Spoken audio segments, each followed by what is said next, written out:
Regardez bien, pour quelques centimètres, ce faillit être mercredi soir, après quelques secondes, le paradoxe du jour. On se demandait si les Espagnols, réputés défensifs, allaient se contenter d'attendre l'occasion d'un contre pour mieux préserver le bénéfice du but marqué à Nantes. Réponse d'Ayala.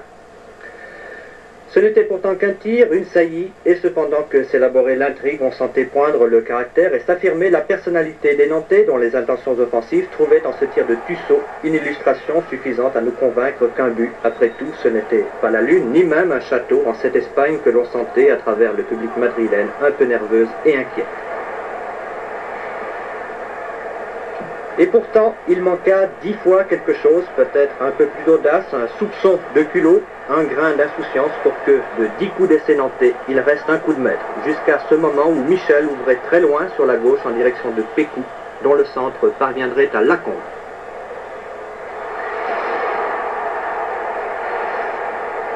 Rappelez-vous, c'était 31 minutes après le début, fin du premier acte.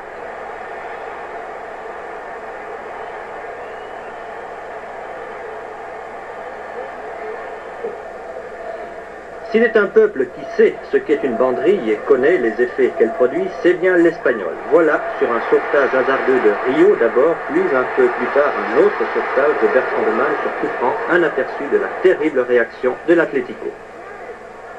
Et pourtant, rien n'y ferait jusqu'à la pause de la furia d'une équipe piquée au vif de son amour-propre, au milieu de tout un peuple piqué au vif de son honneur. Nantes conserverait son but d'avance.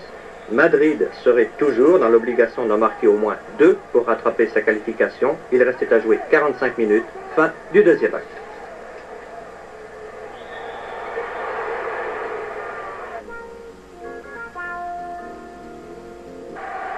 Depuis qu'un jour un coup passa si près qu'un chapeau tomba, on sait que l'Espagnol a toujours des idées derrière l'affront. En fait, c'est au brave Bertrand de Man que l'on eût bien dû donner à boire, tellement il prit de peine à se jeter de gauche, de droite, dessus, dessous, pour parer au coup franc et au coup qu'on lui décochait de partout, à peine reprise la partie.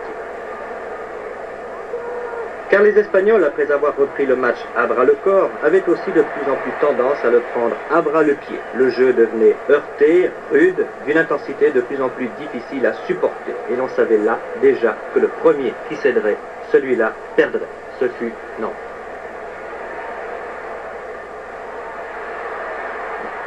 Tir de Léal, reprise de Ruben Cano, but 1-1, 76e minute, fin du troisième acte.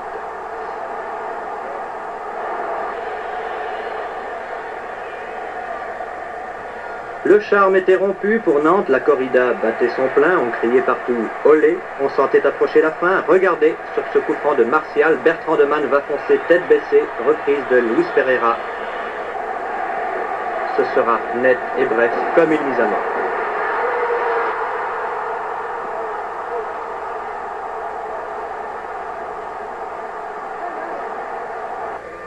Et pourtant, il suffisait encore que Nantes marque un but, un seul but pour raccrocher sa qualification, et l'on se reprenait à rêver qu'un but après tout, ce n'était tout de même pas le bout du monde, et l'on rêvera longtemps encore du prolongement, hélas impossible, de cette ultime reprise de Pécou.